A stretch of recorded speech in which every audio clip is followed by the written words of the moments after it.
Hi, everyone. Thank you for tuning in to our first big movie podcast. Just as a precursor, we did have some audio issues with this particular recording that you will notice about halfway through as the audio quality kind of drops off, but this is our first real attempt at this kind of thing, so please, please be gentler than we are, or are on some of these other movies, but I hope you guys enjoy it regardless, and please stay tuned for some more movie podcasts. Thanks. Ladies and gentlemen, welcome to our first big movie podcast. I'm Anson Chan. I'm Paul Morgan. And today we're going to talk about Serious Man and The Infiltrator. The Infiltrator. Yeah. That's right. So, do we want to start off with A Serious Man? Let's start off with A Serious Man. Paul, why don't you run through the synopsis? Alright, so not to give too much away, but A Serious Man is directed by Joel and Ethan Coen and is essentially the story of Job from the Bible. It centers around Larry Gopnik, a physics teacher from what I can only guess is the Midwest somewhere, as he watches his life kind of unravel over a lot of seemingly unrelated incidents. He's trying to find meaning in his life and answers about why everything's going wrong, and he never seems to really find any. That's good. Do you want to talk about plot points? Characters? What happens to them? Yeah, so I think plot-wise, this is a really interesting one, because if you don't know the story of Job, you're kind of left at the end of this feeling like, man, I just saw a guy have his entire life fall apart. Yeah, it's a real feel-bad movie. Yeah, I mean, I love the Coen brothers, but I didn't know they got that kind of depressing, and I was like, I mean, for one, so his wife starts dating this other guy. Mm-hmm. This other guy is called a serious man by the rabbi at their temple. What was the character's name? The actor was fantastic too, whatever his name is. The young kid, Gopnik's kid? No, the guy that she was cheating on with. Oh, I believe that's Fred Melamed. He's from other movies like In a World, which was a great movie, and some other stuff. Yeah, he was great. He played the dude that Gopnik's wife is cheating on him with. And then there was his son is like smoking weed and kind of slacking off. Mm-hmm. I think this is supposed to take place in the mid-'60s, so it seems reasonable that the kid would have been smoking weed. Yeah. He's applying for tenure and yet has had like a series of kind of meltdowns because of all of his bad luck. Mm-hmm. So he's kind of worried he might not get tenure. Mm-hmm. And it really does seem like it's he, going that way too. Yeah, right. And then he keeps asking all of these rabbis for help and just getting no answers. Like, they're just terrible answers. He gets that one guy from the Big Bang Theory who is just like willfully ignorant about everything. The parking lot guy? And then he gets the parking lot rabbi? What's that? Yeah, the interim rabbi or whatever. Oh man. Just look at that parking lot. Yeah, oh my gosh. And then he goes to the old guy who thinks is going to help him, and he just gives him a story with no meaning. Oh, yeah. He says at the end, what happened to the Goyim? One of my favorite phrases Who the hell cares? He says, Yashem does not owe us any answers. Yep. It's like, what? That's your answer? Like, that is not... man, it's just... If you put yourself in this character's shoes, you would just be a ball of rage at all time. Oh, yeah. I think another plot point that we forgot is, like, he has a student try to bribe him for a grade. Yeah. Very disappointing. Yeah. Very big trouble. Gosh. Very big trouble. Just like, this guy has a run of the worst luck, and it never gets any better. And even the one, like, decent thing that happens at the end, which is that he seemingly gets his wife back, like, neither of them are happy about that. Yeah.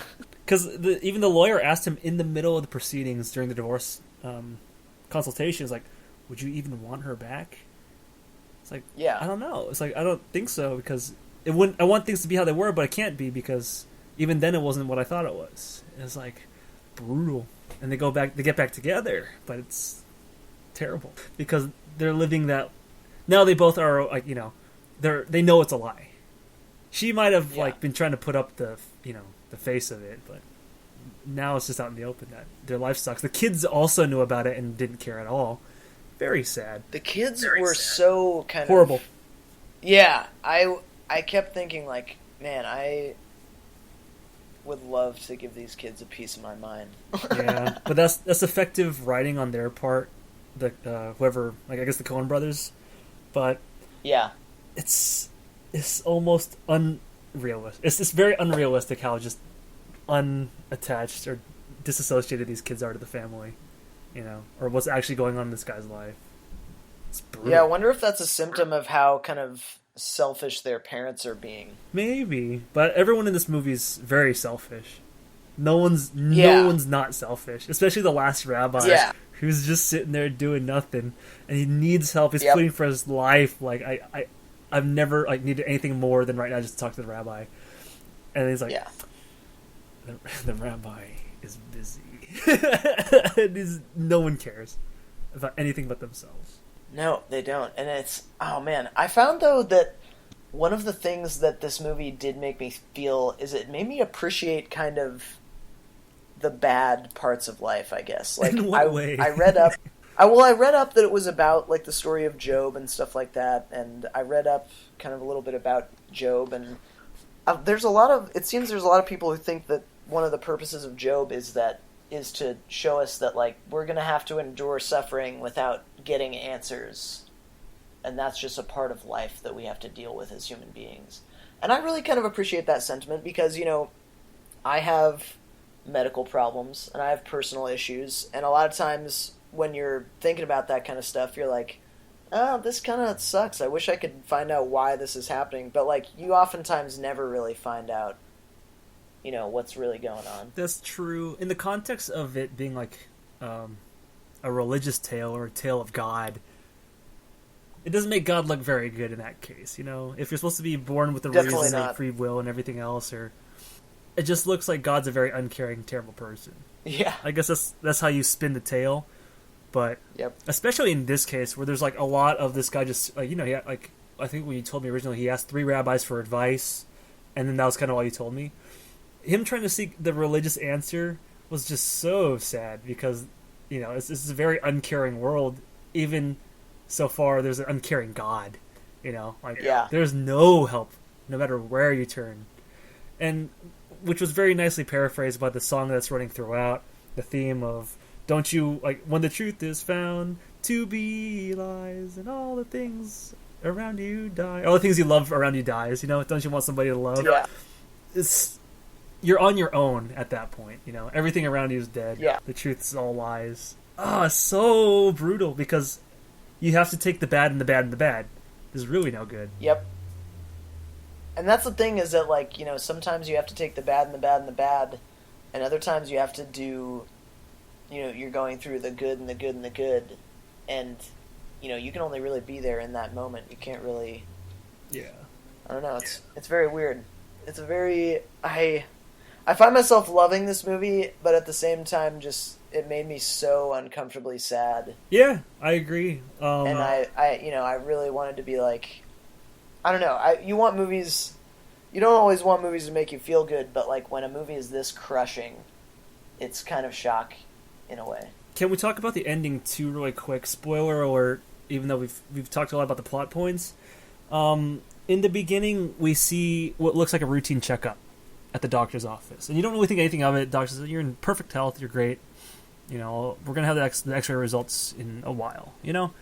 Whatever." At the very end of the movie, when he actually does get his tenure, and it kind of stuff is revealed, Cy Abelman, the guy that she was cheating on, was apparently writing the really bad letters to the tenure board. For what reason? Anyway, he gets his tenure, but then he gets a call from the doctor from the beginning that, I need you to come in. Like, we got to discuss the results. It's like, we can't talk about this over the phone? Yeah. No.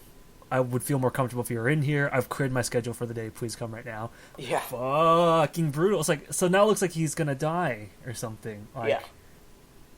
You're right in, you don't want your movies to always end happily. Sometimes you want there to be, like, a sad ending, a bad ending. A tragedy is a tragedy.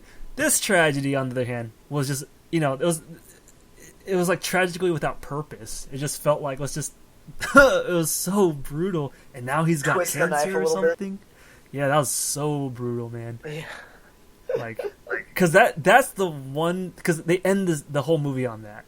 Well, Yeah. aside from the tornado scene too, which makes you like try to think about the logic of the whole movie as to what was the point, what was the moral of the story. But I guess the whole story, which they're trying to tell in the story, is sometimes there is no moral. Sometimes shit happens.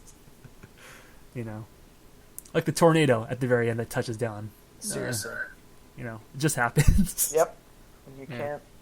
can't do anything about it. Yeah, sometimes a tornado's gonna come, and the teacher can't find the keys to the basement, so you might all die. It's like, whoa! So that's another point that happens at the very end. The kid at school who just got his bar mitzvah, a tornado warning happens, and they're gonna go all into the basement. They're outside the school; it's all windy. They look and see the tornado's coming right at them, and you don't know whether or not they're gonna get into the basement, but it doesn't look like it, right? In time. Yeah. Doesn't he kind of like... He kind of like has a hard time getting the emergency shelter. Because it's like a keychain with a bunch of keys, and he's old and fiddly, and the Yeah. tornado's coming right for him. Yeah. Yeah. So you actually, the joke, I think, in the beginning of he's trying to explain the uncertainty principle, Schrodinger's principle, isn't it, of the cats, mathematically. Sometimes you just don't know and you have to accept it, right? Yeah. It's kind of the metaphor for the movie in a way. In those cases, at the very end, yes, especially with the tornado. But for me, trying to apply that throughout the movie was very hard because it was more, like you said, the story of Job, which is sometimes shit just happens, and it wasn't so much of the uncertainty principle, which they kept bringing up in that movie, like embrace uncertainty, because it was not so much uncertainty as it was bad things are just happening to you. Yeah.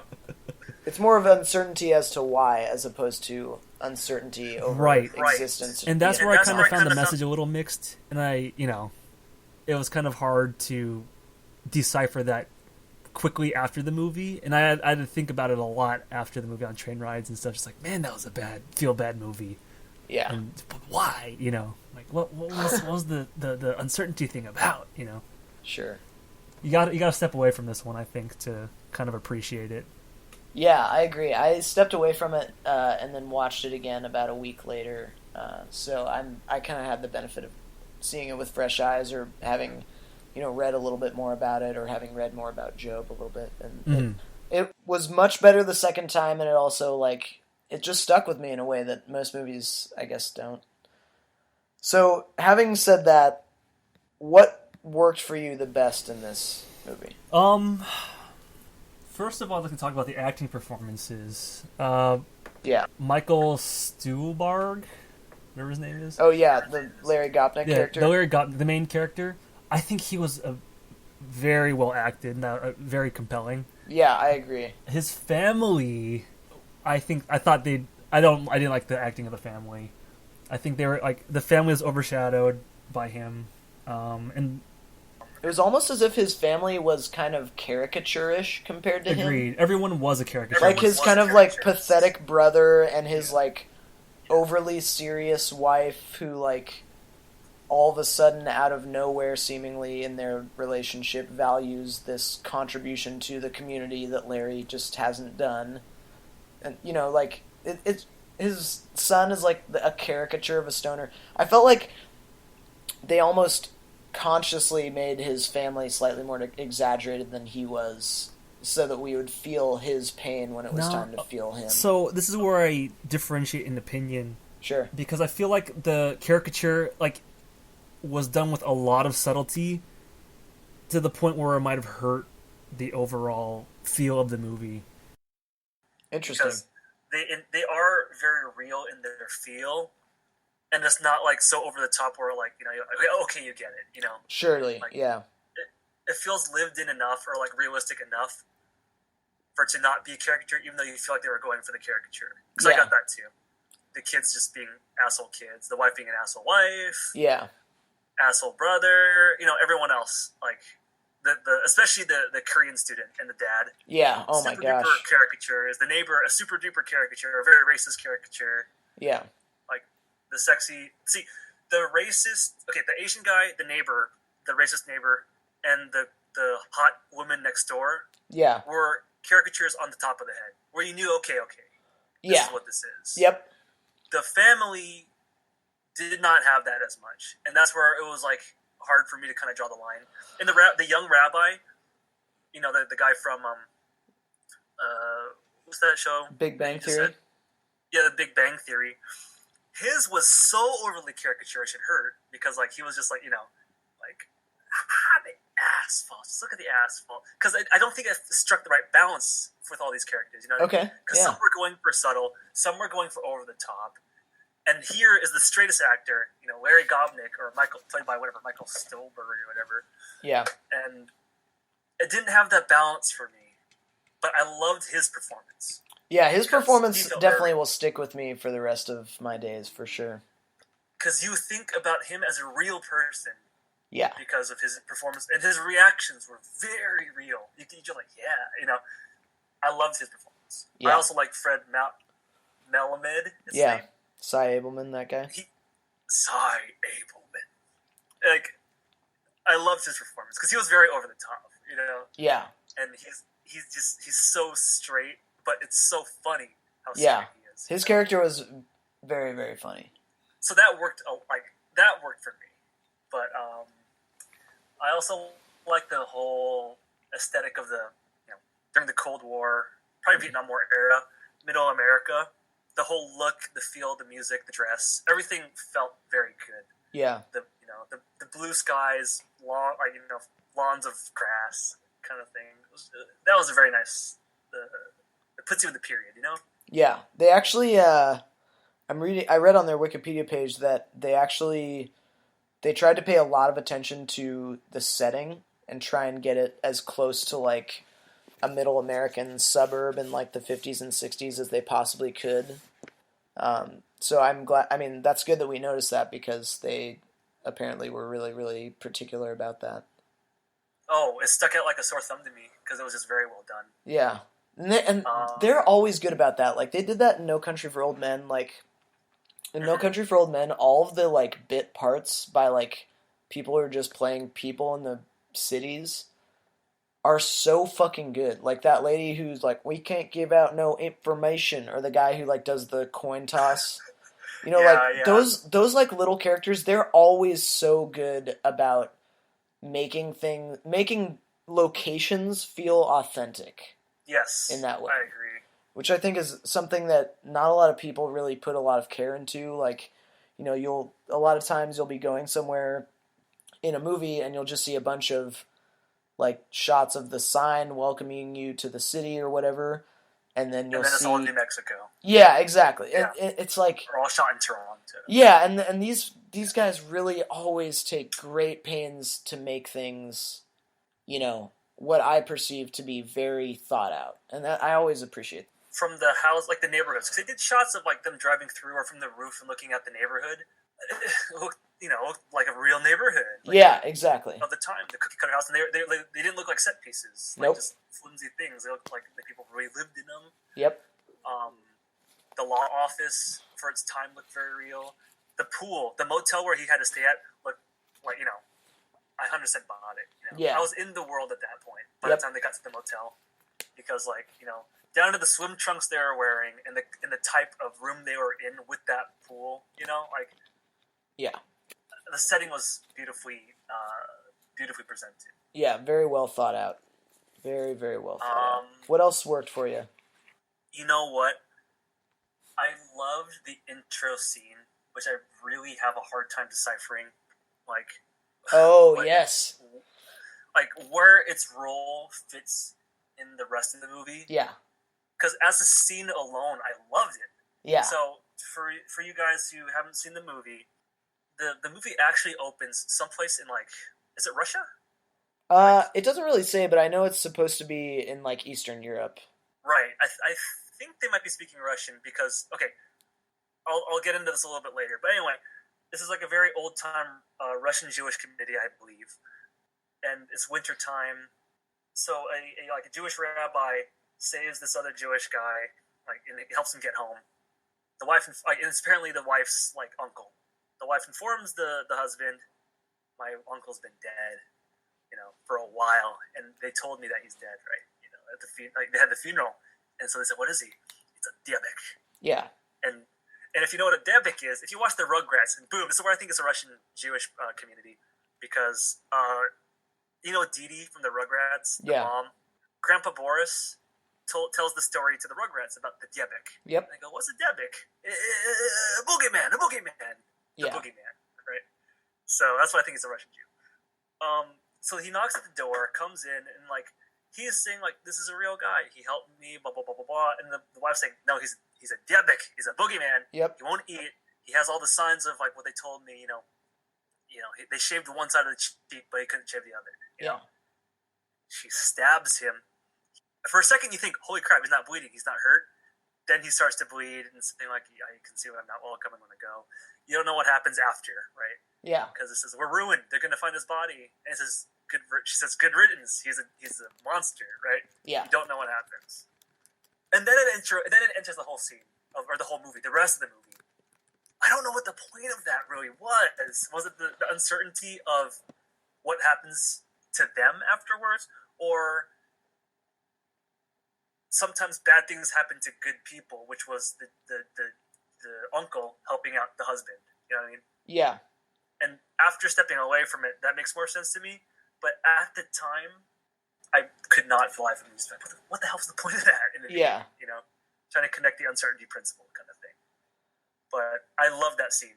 I loved it too. It was like the intro scene to what's it called? The Tarantino movie Inglourious Bastards, where Christoph Waltz is the Nazi, the Jew. Oh my god, that's one of the greatest opening sequences of all time in my mind. Beautiful. It reminded me a lot of that, because you're in this other world. It's very contained. Yeah. And that could have been its own thing. We never needed to see any of those characters again in Inglourious Bastards. But we did. I mean, we did, but we didn't need to. Yeah, you're instantly in a mentality. It puts you in a place. Yeah. Right? You're just wholly encapsulated and enthralled in this world. Yep. And that's what that did. And I love the intro scene. And so it made me think of the Inglourious Bastards. No, it definitely, that's a good parallel to draw. It was, I kind of read it very similarly, where it's it was more just one of those things where you can't control what happens to you sometimes. Sometimes good things happen to good people. Sometimes bad things happen to good people, and vice versa. You're not... I also like the performances of that whole thing felt really good.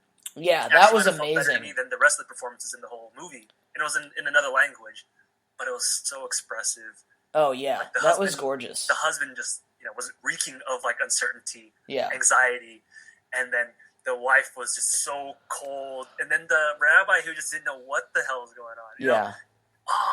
That was so great, so good. Yeah, I think about it now, and I just really like it. It reminds me also, because it takes place in the snow in a cabin kind of thing. Mm-hmm. And I've been watching this. I always rewatch this movie because it's my movie on in the background.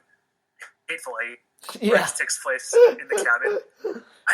Man, the way you can frame that claustrophobia, just feels so good, and they did very well on it. And so, again, I have more good things to say about the intro scene than probably specific parts of the rest of the movie. Yeah. And I think those are the standout points to me of what really worked. Yeah. Paul, what really worked for you? I'll definitely echo your sentiments about the acting and the... Even to the caricaturish parts? I'll get into that in a sec, but Sure. The acting for Larry Gopnik was amazing. The setting was amazing. I thought the sequence of events was great in that I never felt so beat over the head with shitty parts of life that I was overwhelmed. But I did feel the sense of escalation as Larry kind of slowly builds up to his freak out. So I really appreciated that.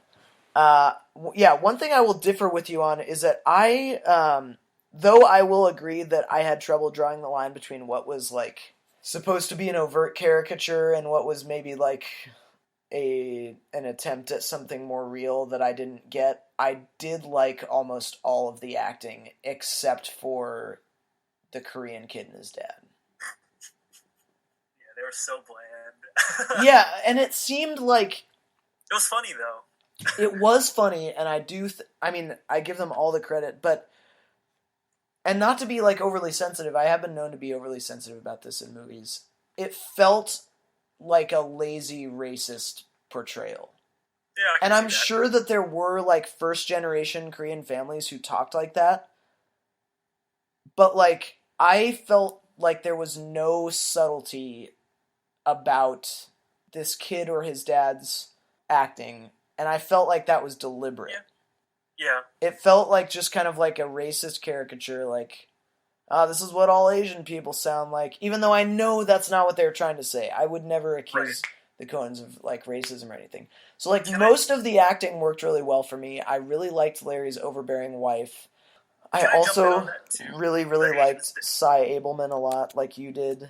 Oh yeah, Cy Abelman. I thought he was wonderful. I especially liked the middle-aged rabbi, the one who tells the story about the goy's teeth. Yeah, he reminded me a lot of Kevin from Shark Tank, the bald Canadian guy, the hawkish one. Yeah. Like, oh man, that guy was he just really. reminded me as him as a rabbi. Yeah, exactly. That was such a great just sequence, and I love that he was the one that gave the eulogy at Cy's funeral, and just like Cy Abelman was a serious man. yeah, I just thought that guy was really wonderful. And then another thing that worked for me that I thought was a little bit underrated, I couldn't find anyone mentioning this in their reviews of the movie, is the cinematography. I thought was really fantastic. And I always love the Coens for their cinematography because if I recall correctly, they use Roger Deakins about as often as they make a movie. But, I mean, let me just double check that. Yeah, Roger Deakins did cinematography on this, and he always does a really gorgeous job shooting things, and I love watching his work because things are never shot conventionally, but they're never shot so unconventionally that you can't follow them. And what so scenes in particular did you like? Because I can think of a couple. So there's a lot that okay, so I'll preface this by saying I have a real problem with canted angle shots, which is just a shot where the camera is about yeah, so a canted angle is where the camera is about 45 degrees tilted to the right or the left so that it kind of like puts someone at like an off angle on the actual screen. One movie that really kind of ruined canted angles for me was Thor, The Dark World, I believe. It was either Thor 1 or Thor 2. They just egregiously employed canted angle shots, and it did not work for me in that movie. And so I kind of started this thing that was like, oh, canted angle shots are bad, and we should avoid them if possible.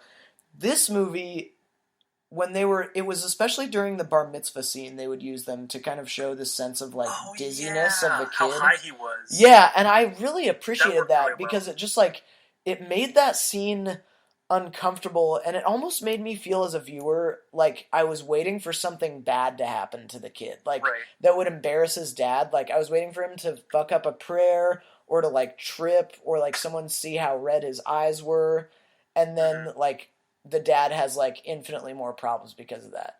And so they created in me that sense of like dread, like, oh, I can't wait to see where the scene goes because it's going to go somewhere bad, you know?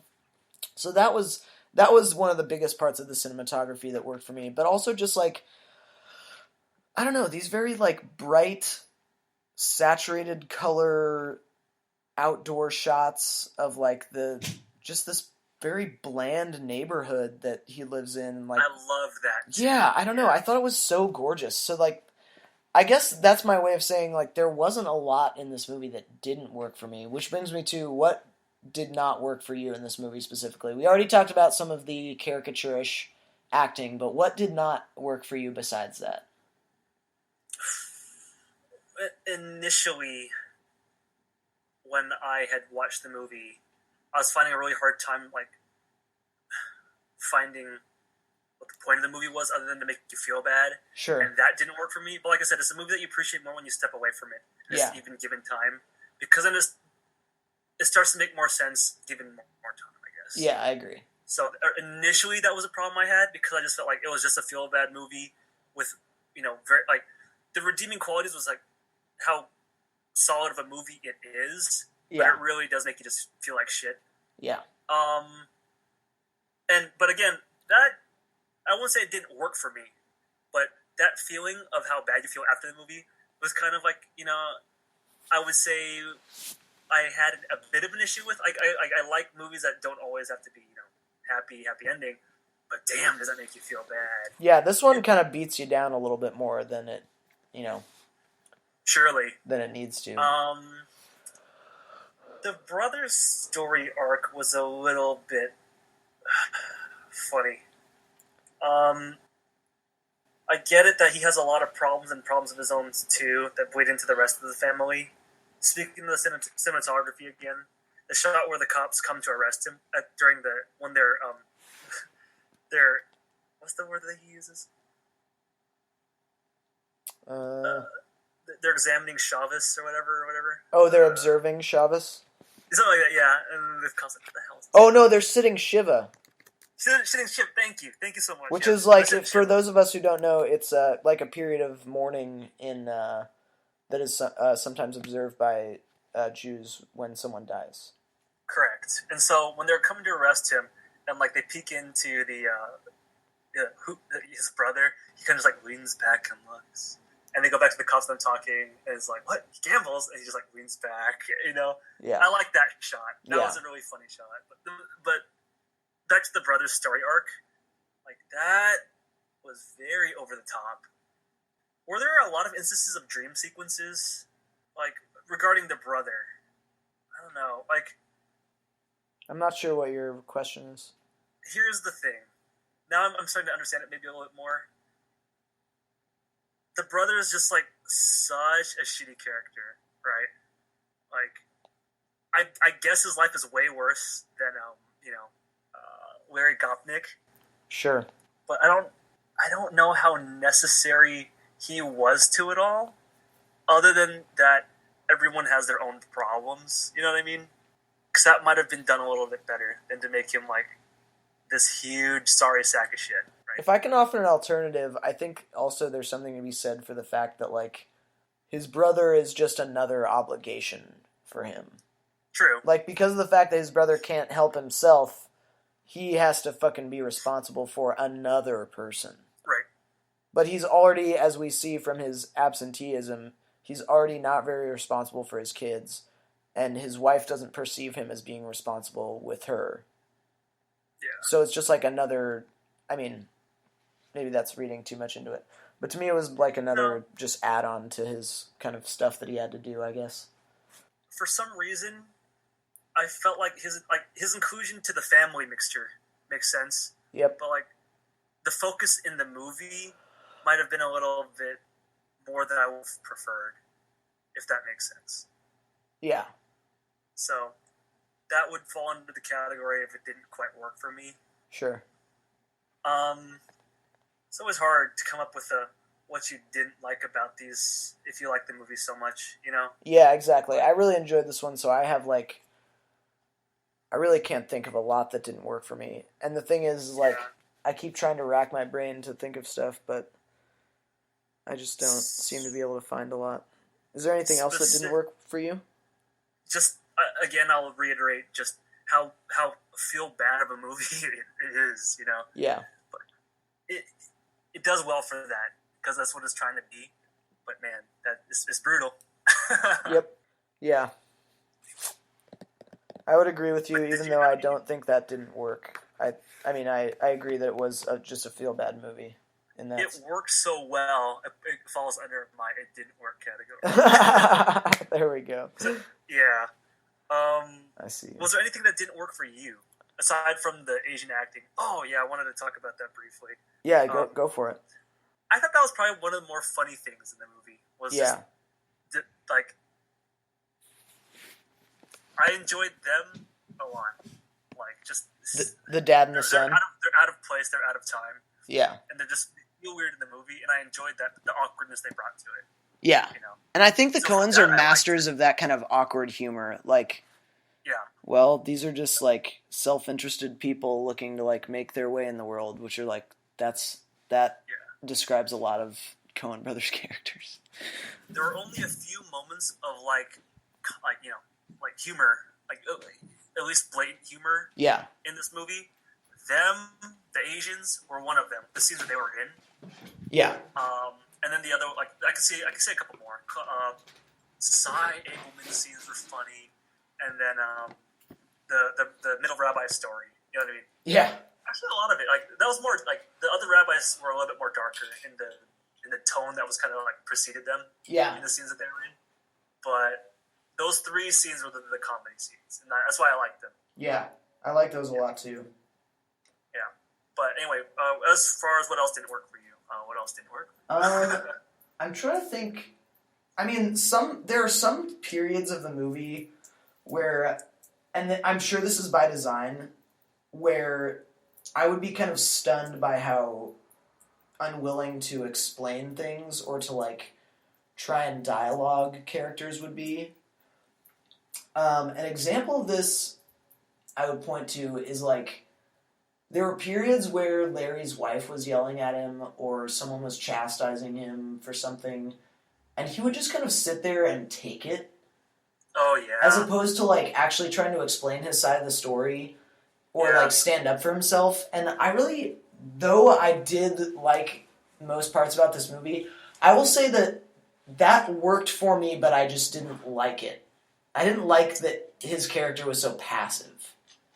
I'm glad that you brought that up because I forgot about that. It seems like me too. Yeah, it seems like, and don't get me wrong, I want to reiterate, I really enjoyed this movie, but it seems like a lot of the movie happened to him as opposed because to... he didn't play an active role in his life. Yeah, exactly. It's just kind of him existing, I guess, you know? Yeah. At any given moment, it probably could have turned around had he just stood up for himself. Yeah, exactly. Like, there's so many periods where you're just like, dude, open your mouth for a second, you can save yourself.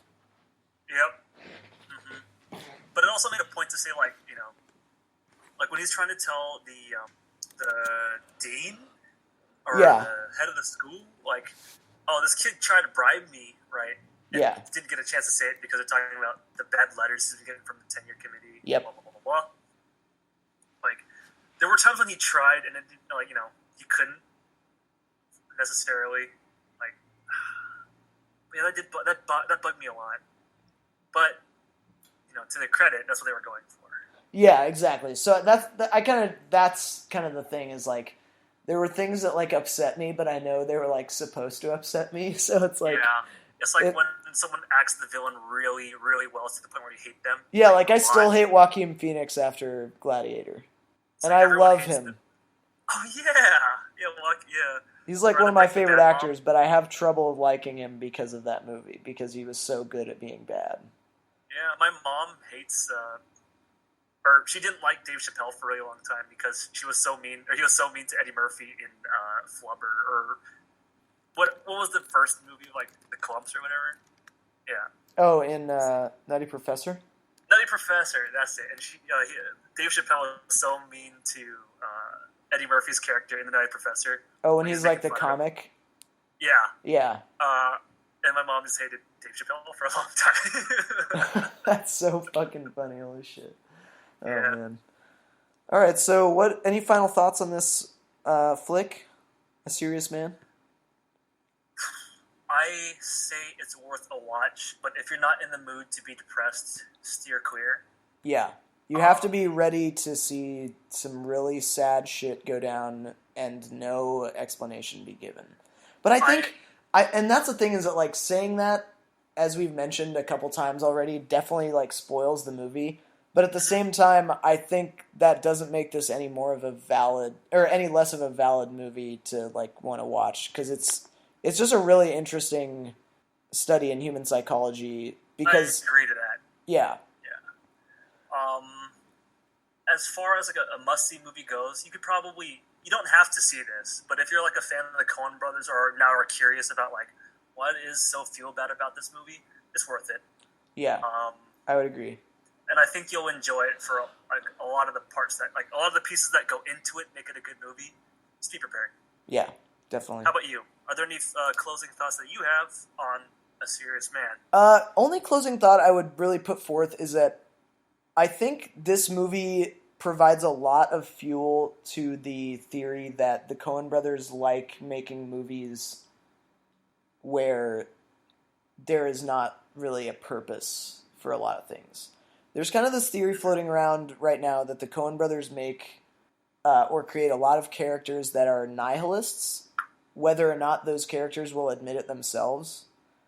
And I find that this movie in itself, not necessarily any of the characters, seems to be nihilistic in nature. And I think that's very interesting, especially given the amount of people I've seen writing about that topic. So I would say this movie is kind of an extension of that feeling, whether or not it necessarily comes out and says it. Just because no reason is ever given for anything. There are no answers. Life just is the way it is. As the one rabbi says, Hashem does not owe us any explanation. So yeah, fair. That's very meta. Yeah, right. So with that, I guess let's move on to 2016's The Infiltrator, directed by Brad Furman. I have a lot to say about this one, actually. What's that? I have a lot to say about this one, actually. Oh man, well I can't wait for you to get us started then. Go for it. So, briefly, the synopsis of The Infiltrator is about, I believe it was the CIA. Was it the CIA or the FBI? U.S. Customs Service Special Agent. So, yeah, the U.S. Customs attempt to break up the Pablo Escobar cartel during the, what was it, the 70s or so? Early 1980s, I believe. 1980s? There we go. Something like that. So, in order to break up Pablo Escobar's cartel... And the Bank of Credit and Commerce International. Yeah. These agents make like a phony company or like a fake guy who is like the banker for the mafia, essentially. And so they want to launder all their money through that guy. So this is based off of a true story, because actually, they say that in the beginning too. But I also heard I think it was a Planet Money special they did about this, which was really interesting. Anyway, so through dealing with the mob and laundering their money, they see how all the money kind of gets laundered through this BCI, the Bank of Credit International, whatever. By the end of the movie, they take down everybody at this fake wedding that they have between the two agents, one playing the wife and Bryan Cranston playing the main investigator, in this big drug bust. So everyone who they thought were friends, everyone thought that he was his friends, all the drug people, get turned on. It's this big, epic bust scene. Some people die, blah, blah, blah. The movie ends with that whole so-and-so went on to continue to work for the company, blah, blah, blah, serving so-and-so to life. It's very, it's classic in the way that the story's kind of told, begins and ends. Right? Yeah. Talk to me. Am I missing anything? No. I mean, I'm hearing all the stuff I saw. Okay. So, give me your thoughts. In the beginning, the movie opens with, with any kind of quote-unquote biopic, because this is kind of a biopic. Yep. Or is made to kind of be like one. They have to establish to the audience, you're important for all of these reasons. You're a good guy for all of these reasons. Yeah. And it's kind of corny. It's very tropey, but you get it. It gets the point across. Fine. Yeah. Bryan Cranston's a good actor, so I wanted to see it. On the first time watching, it was enjoyable just as to consume it, just to watch it. I was like, okay, that was a decent crime movie. That was a decent double cross movie. Upon second watching, you see a lot of the cracks and a lot of places where it kind of falls apart. Yeah. There are some genuinely good scenes. Like Bryan Cranston's character is named Robert Mazer, but he goes by another identity. I forget his name. Bob Masella, I think it is. Yeah, Bob Masella. Thank you. Who is his friend? The other mafia guy. The guy who plays his assistant? No, I'm thinking of the cartel guy. Oh. Damn. The guy with the beard? Yeah. I don't know. Fuck, I can't find it. But anyway, those scenes when those two are together are really good. It feels very natural. And yeah. The Spanish dude is just so smooth, That Spanish guy, I think, was one of my favorite actors in this movie. I think he did arguably better than Bryan Cranston, honestly. Sure. And I'm a big Cranston fan. But he had this otherworldly presence about him, and he stole all the scenes he was in. Yeah. whereas everyone else just kind of felt like a big dumb character, almost like a big dumb cartoon character. Yeah. And I feel like this movie would have worked better as a TV series, because there were moments where the suspense should have been broken up into an episode or two, where there's some aftermath and fallout to someone's actions or consequences, you know? Yeah. But in this movie, something happens, they see it, and then nothing ever comes of it, because they didn't have enough time to develop, this guy's breaking down because something really bad happened. His friend turned on him and then got shot, right? Yep. Right. But they didn't have time to develop that as, like, this is something that's affecting him. And then where was Bob Lucella, a.k.a. Bryan Cranston's character, to help him when he needed him? You know what I mean? Yep. That needed to be there. They needed to get into that. But it happens and nothing happens, you know? Yeah. And that bothered me. That's my biggest problem with it. This should have been a movie, or this movie should have been, like, for TV, episodic, maybe like one season, who cares? And it did well enough as a spectacle movie, but it doesn't hold water as a good movie. Yeah, I agree in the sense that, like, I would have liked to see about 90% of the relationships that they showed on screen, like, built out and stretched over a longer period. Between the bankers and Bob Musella, or Bryan Cranston's character, that could have been very intriguing. Yeah. With, like, their backroom dealings. His or, relationship with how his they wife could have discuss the been business. explored. Yeah. Like, but everything could have been get expanded across- a little bit. All they really get across is, here's the deal, and it's done. Yeah. This could have been so much more intrigue. You know, and I'm sure they had a lot of source material on this, because I think the guy wrote a book about it, you know? Yeah. The real Bob Musella character. Yeah, Between him I think the book was called the same thing. The cartel characters, that could have been very interesting. Yeah. Gaining their trust, rather than all of a sudden, because this guy touched his dick, they're now. Yeah, Right. which, I mean, there was an epidemic of people trying to touch his dick and him not letting them in this movie. The stripper tried to touch it, he didn't let her. The guy tried to touch it, he, like, got kind of quick with him. I think that might have been where he was keeping his microphone the whole time. Although I thought his microphone was in his briefcase. Well, I think he might have had one on his person, too, or else why did they show so many instances of people grabbing at his dick and him not letting them? That's true. If it was meant to be symbolic, it wasn't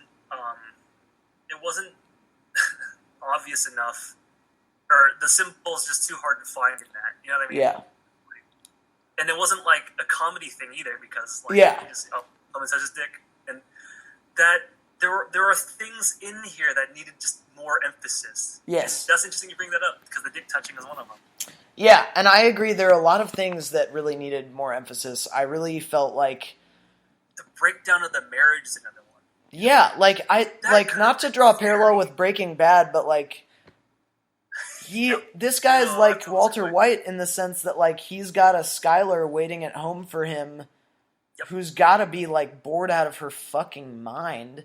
And they never show us like any of the intimate details of their relationship, so you can only infer based on like the few scenes in which you find the wife, one of which is the incredibly gaudy scene where he forces the guy's head into the cake. And you obviously so alien. Yeah, you obviously feel so bad for his wife, but it's like I would have liked to see that relationship built out before they start, making me feel bad for her. I want to see I want to see them at their best as a couple, and then I want to see them go through that same dinner, They have the balls of not showing you any of that, and then when the marriage falls apart, it's like, you could have walked away from all of this and had us. It's like, what is us? I don't even know. Yeah, exactly. Bryan Cranston doesn't say that. Me watching is like, am I supposed to feel bad about this? Because this is not really the story, and really they don't really explore any of it. Yeah. So what I think we're talking about then is we're talking about what didn't work for us first, and we're talking primarily about the pace. The pacing was off. Yes. There was something weird about the pacing, and I think that's got to be like what you said, there's got to be so much source material they probably just picked and chose. But can I just real quick take the gavel here and just talk about why the pacing didn't work for me? Yes, please. So one of the reasons the pacing didn't work for me is because of the writing. Now, the Yeah. pacing is part of the writing, but what I mean by that is like so many characters are given these very movie-like monologues, Hmm. and it throws off the pacing because all of a sudden everyone's trying to say something so important that Yep. it's just like I need this to be a little bit more realistically written in terms of dialogue. So a big kind of one of those is when Bryan Cranston's talking to his mom and she's like, you know, you could be running this apartment that we own. Everyone needs beachfront property and stuff like that. And it's like, do you think they had this conversation where he's just talking to his mom and she's just blatantly saying, I would rather have you run the family business than, you know, go off and do the thing you think you're meant for.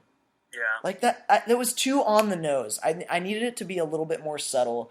And so because there were so many moments like that where people are like saying these kind of silly lines, Hmm. it just, the pacing seemed off because all of a sudden any character could break into this like Broadway monologue about how important Bob is to their life and you know how tough it is to be an officer of the law, be Yeah. undercover, etc., etc. So yeah, the pacing was my biggest issue with this. Yeah. I 100% agree. Um, is there anything that worked for you, like de facto?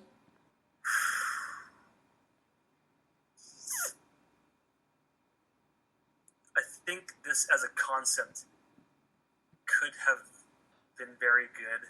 Yeah, Again, like I said, as a TV series, it would have been much better, or at least had better writing.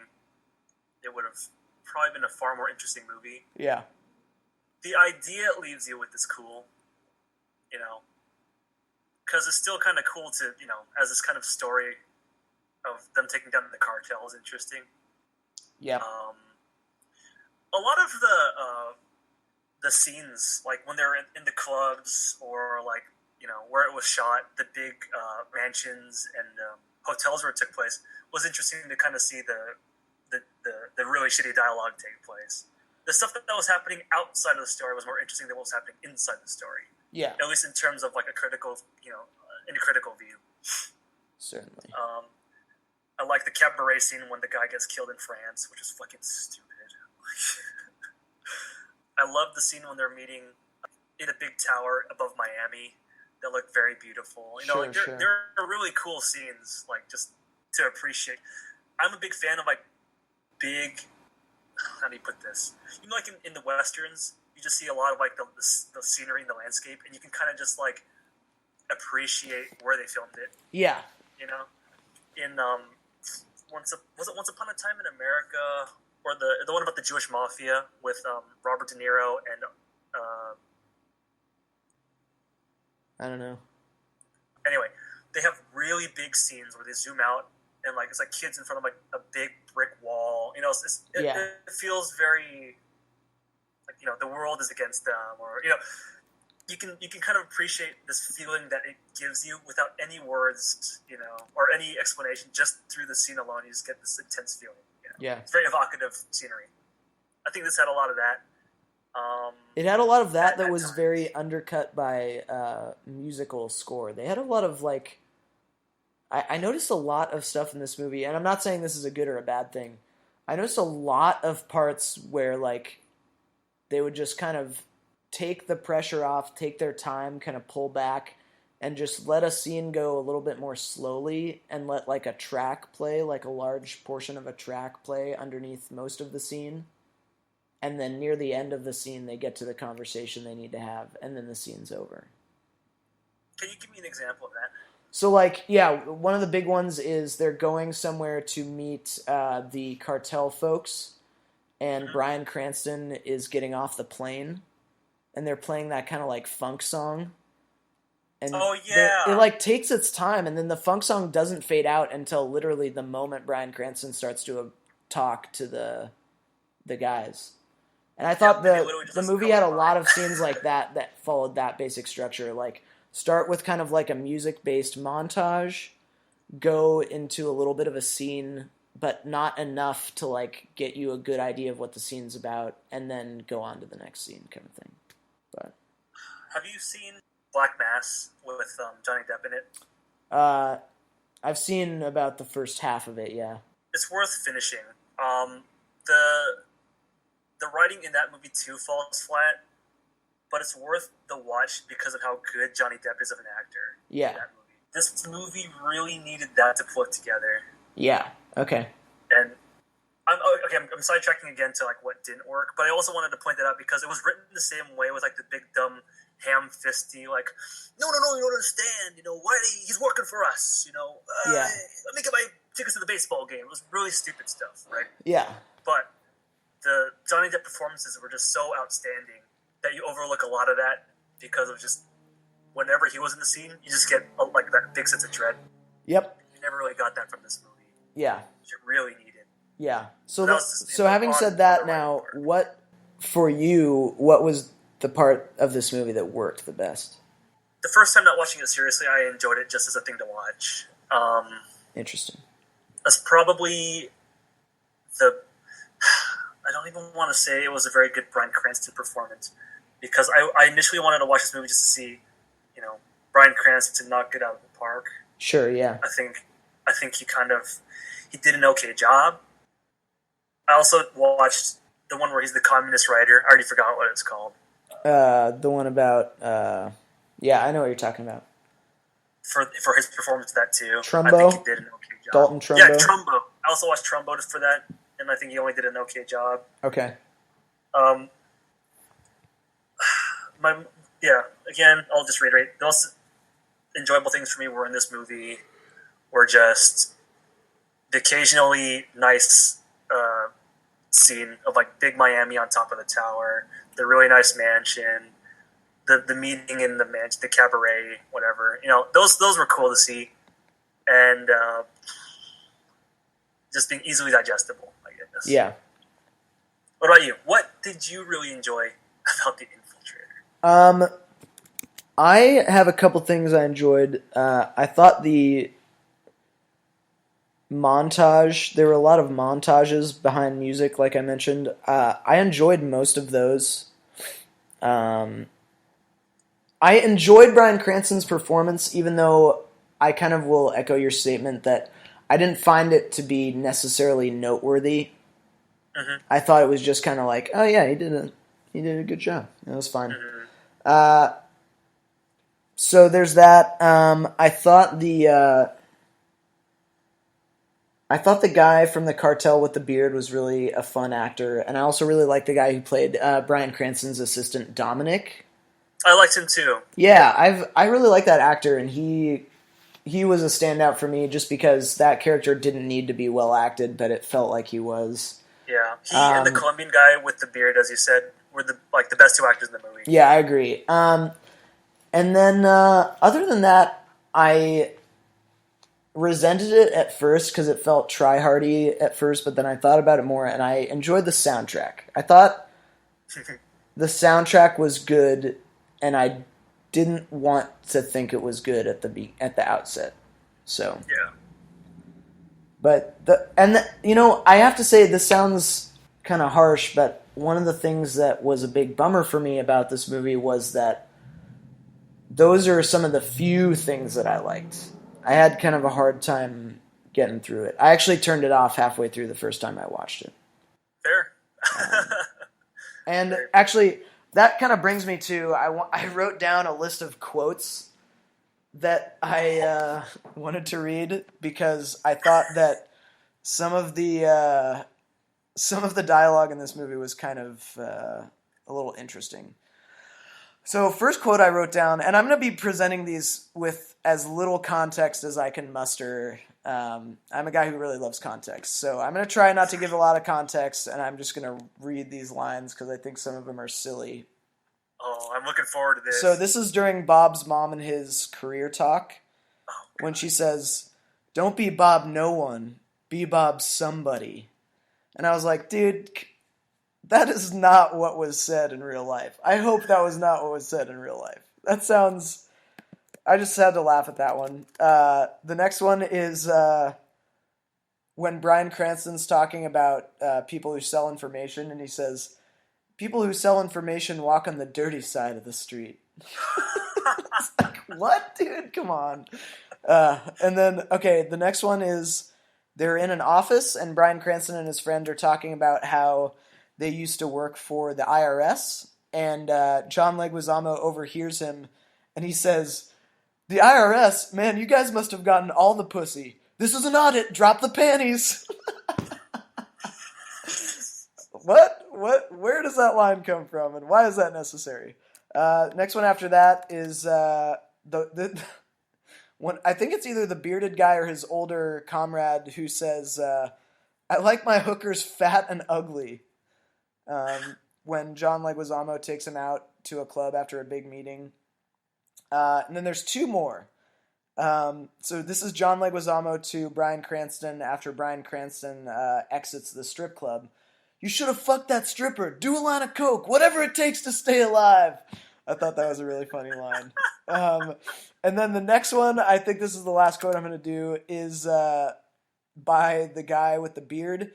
And this is him talking to Bryan Cranston about the gay guy who tried to touch his penis. He says, "If you see him fucking a goat, you say, 'That's a nice looking goat, man.'" So I just thought the movie was filled with lines like that I was like, there is no way a human being said this, and if they did say it, there's no way they said it the way these people are saying these things. I thought those were just the funniest lines. I was watching it with my friend, and we just laughed our butts off hearing That's those. Good. I actually thought of something that I actually did like about this movie. Yeah. Now that you were talking about it. I liked the ramp to the ending, and the end scene was good. Sure. I was disappointed by the whole, "Hey, how you feeling?" kind of like a CSI wrap-up scene. Yeah. At the very end. Yes. That took away all the brevity. You know? Yep. But the build-up to that last scene felt good. Yeah. And now that you mentioned like how tacky the dialogue and like those weird liners were, I think when I first watched it, I was appreciating it under a lens of like, this is a movie that would have done better in like the 70s or 80s when like a hokey kind of crime movie Yes. could be hokey. Oh my gosh, yeah. And that's the thing. And it was is trying like, to be hokey. yeah, it was trying exactly. to be too serious too. It was like DC, you know? Yeah. It was that is such a good point, because I almost feel like if this movie were shot with like very like kind of 70s style camera stuff and like very like studio system style shot choice, and it was Clint Eastwood saying like, "People who sell information walk on the dirty side of the street." Like, I would buy that. I would definitely buy that. I would smile. It just seemed that this was made using too modern of actors and too modern of technology in the wrong time, and like the lines of dialogue would have been perfect for like a movie made in the studio system, but it just like it wasn't made that way, and so it suffered because it was written that way. Yeah. And that's what I noticed the first time. But I think on second watch, it's like, oh, this just doesn't fucking work. But yeah. Because that could have been a lot of fun. Yep. It needed to be one or the other. If it was going to be a serious drama, it needed to take itself seriously. Yeah, and by taking itself funny, seriously, it needed to have those lines and acted funny. You know what I mean? Yes. Like big dumb ho ho. You know, like I'm the copper. Yeah, it's kind of like when you know. It kind of needs to have the style of acting that you would see in like voice acting on a Chinese overdub. Maybe they needed to not have Bryan Cranston. Yeah, I think he's almost too good of an actor for this kind of like silly of a piece. They decided to make it hella try hard because they had Bryan Cranston. Yep. Who knows? This is just speculation, but like, yeah, we don't know. Because he was in it, like, oh, we gotta fucking be try hard guys, and the script didn't change to accommodate it, but they all decided to act that way. Yeah, exactly. It was a marriage of two. You know, like all this stuff could have been very funny. Yeah, it was a marriage of a script that was meant to be hokey and funny with the people. BCI's big scene in the fucking "We Are Gods" people like speech that could have been funny too. Yeah, you know what I mean, like because that felt fucking alien when that happened. You know. Yeah. Like, and I almost think that this is the type of movie that is going to be the same as like the original Ocean's 11, where like someday someone's gonna see this, be like, oh, interesting script but weird execution. Let's remake this with the right execution and make some slight changes to the script, Oh, and that's a good it'll point. be amazing in the future. But this iteration, I had trouble enjoying because I was so in my head about how like, well, the soundtrack's fun and light, but the rest of it's kind of like weirdly serious, you know. Yeah. No, I agree. And it needed to be one or the other. And I like to compare this to DC because they need to either be Batman, Dark Knight level serious or Marvel level funny. Because marrying the two just doesn't. And Marvel's not even that funny, but you know what I mean. Like they need to have some humor, Yep. or at least take itself less seriously, Yeah, or go all the way. yeah, But they can't be both. yeah. I definitely I wanted so badly to like this movie because I love Bryan Cranston and I love Yep. John Leguizamo and I love the guy who played Dominic, and you know, even down to the director. I've only seen one of his other movies, which is The Lincoln Lawyer, but I loved The Lincoln Lawyer. And it's, you know, I wish this would have been a little bit more.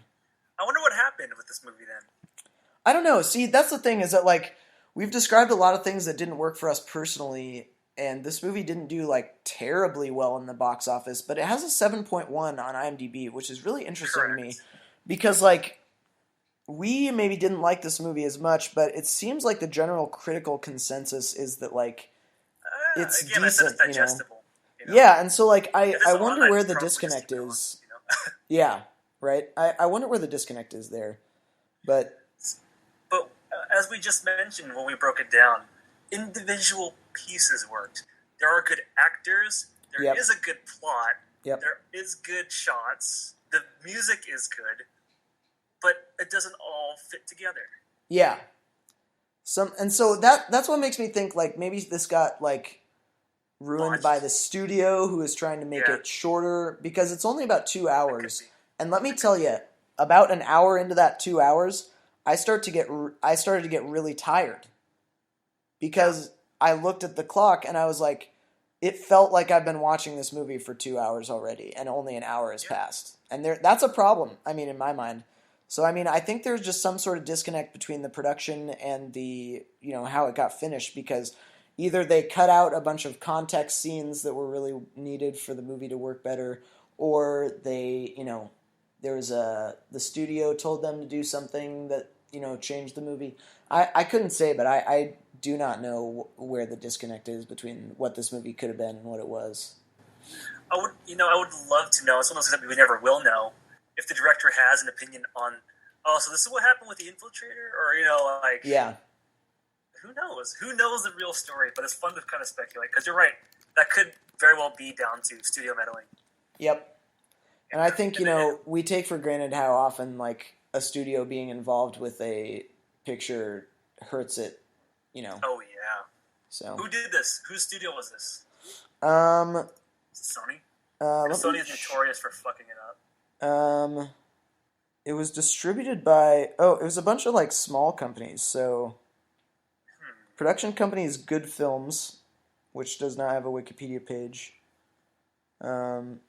Produced by people who have no Wikipedia pages. Yeah, I don't know. So a bunch of nobodies. I don't How know did they that get they're those nobodies jobs? as much as they might just be like exclusively indie distributors and producers. Yeah. Well, wow, they lost money apparently. Yeah, they had a Why did I $47 guess? million budget with an $18 million return. That's shitty. Yeah. Too bad. It is sorry, this is the distribution company. It has members of people. It has people who worked at Warner Brothers, Lionsgate, like companies that are of repute. But I don't know. Sometimes people in the system of finance get their way, you know, when they shouldn't have, I guess. That also could very well be because they are like small or like lesser production companies, or at least the lesser known ones. So the money might have talked more like, we want to see it this way because we fucking paid you guys, okay? Yeah, true that. I mean, Yeah, the that does financiers happen. and backers were just fucking around. Yeah.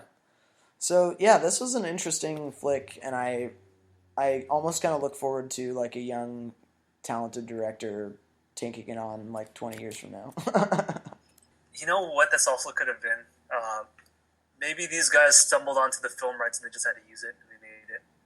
Yeah, it's possible. I mean, I know a guy who wrote a biopic and he put it into production simply by virtue of the fact that their life rights were about to expire. Yep.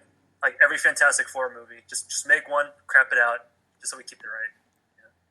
It's very interesting, yeah. So we can do a lot of speculating, but I think we both agree at this point that this movie didn't really work too well for either of us. Am I right in reading into that? Yes, you are. Were the things that you want to talk about that really didn't work for you? Aside from kind of, we've talked a lot about those little lines of dialogue didn't work for me. I only... Oh, bro, your read of them don't work for me. I wrote a few things down that specifically didn't work for me. But I'm gonna try and keep it brief because I don't want to dwell too bad on like the negative parts of this. So there was this one jogging scene where he's jogging and the car like is driving behind him. That scene could not have been less tense. That was such... I mean, I don't want to sound rude, but like, you gotta wonder who edited that scene together because it was just a corny... It was a badly put together scene. I agree. Like, and it really did not... shot, like, directly from like the front, Bryan Cranston looking forward. Yeah, and that scene just did not work for me. I mean, I'm sorry. Go onto the sidewalk. You can see the sidewalk in most of the shots. Just walk onto the sidewalk, and you all of a sudden can't get hit by a car. So there's that one. There's a scene where everyone's getting lap dances, and the lady tries to pull out Bryan Cranston's dick, and he refuses. I thought that scene was just weird. And I know it had a purpose greater than just being there. It had to show he's like a loyal family man, and it had to get him in a little bit of weird, like a weird moment with the guy from the cartel. Yeah, he's so holy. This guy has no flaws. Yeah, and it led to that confrontation with John Leguizamo, you should have fucked that stripper, do a line of coke, whatever it takes, which I thought was just a hilarious line. So it did lead a lot of places, and it had a purpose. I just thought there's something about it that didn't work for me, especially because I so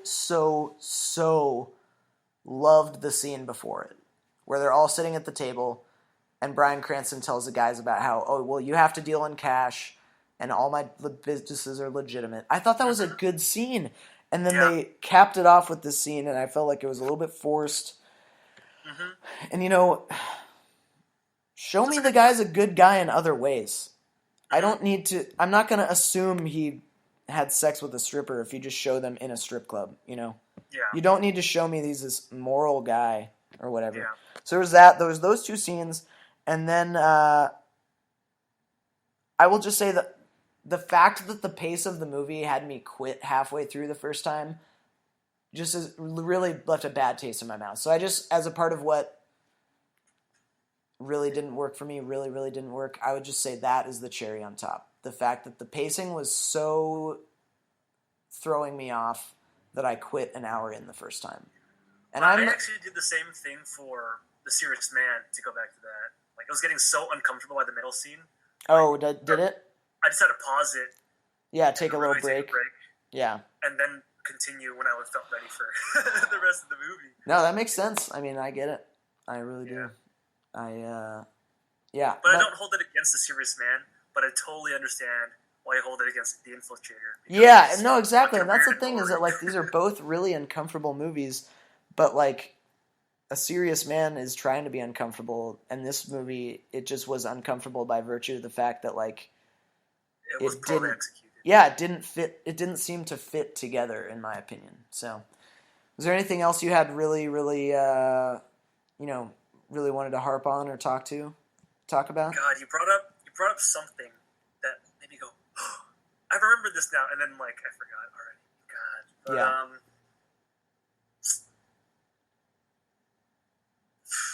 I've made my dissatisfaction very well known, I think, by this point.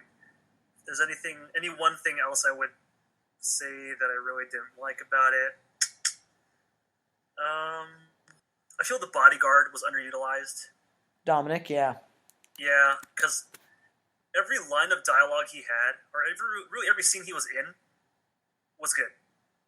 Yeah, he did a great job. He needed to be more Bryan Cranston's advisor, which is how they set him up as you're gonna be both bodyguard and you tell me how this shit works. Yeah. They needed more of that. Yep. And that could have been super duper cool. I guess that's the last I'll say about it. Oh no! Wait. Do you remember the last scene when they're busting everybody and they have this kind of slow motion, the sound kind of dies around, and Bryan Cranston looks at his friend, the cartel friend, and he's kind of that oh no moment, and it's very dramatic, and then the wife just starts saying some shit "Ow! I put a curse on your family." Something really stupid, right? Yeah. Wild and out stupid. Ruins the whole drama of that scene. Yep. Which otherwise would have been beautiful. Just let the silence take the scene away. Yep. But no. A curse on your family. Whatever the hell she said, that was just so outlandish. Yep. Wow, they just needed to know when to pull their punches, man. Yep. But that was a sore thumb to me. I will forever wonder what in the heck happened with this movie. So it turns out, actually, watching these two movies side by side had a very good comparison, because one, as you said, was trying to be uncomfortable, and the other one just happened to be uncomfortable. Yep. So it's a good lesson in execution, or just, as an audience reacting to a movie. Well, which it's also funny, though, because it's we watched one movie that's by, the kings of execution, the fucking Coen brothers, and then we watched another movie that was by a guy who has done one thing that people know really well.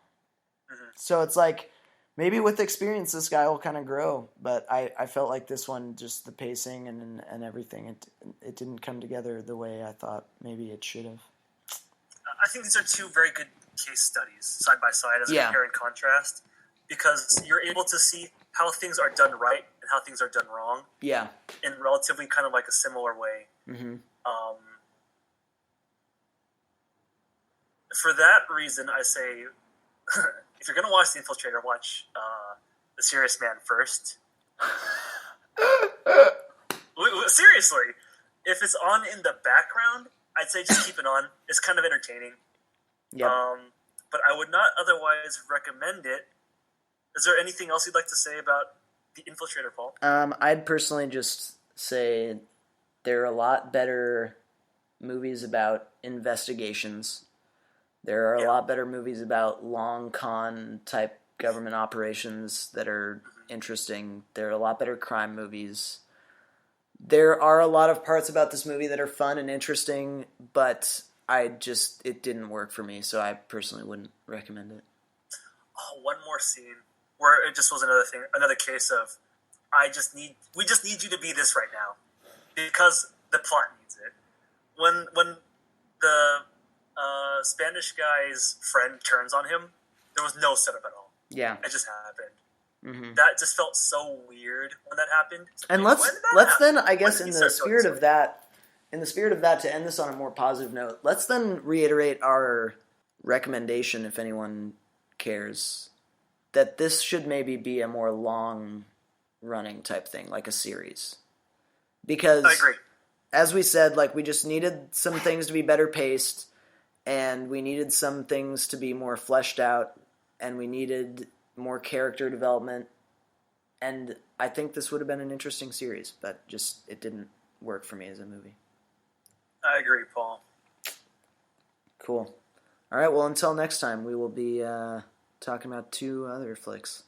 Yep, and we don't know what those are yet, but this has been Anson Chan and Paul Morgan. And thank you all for tuning in to our big movie podcast. Heck yeah. See you next time. See you next time, guys.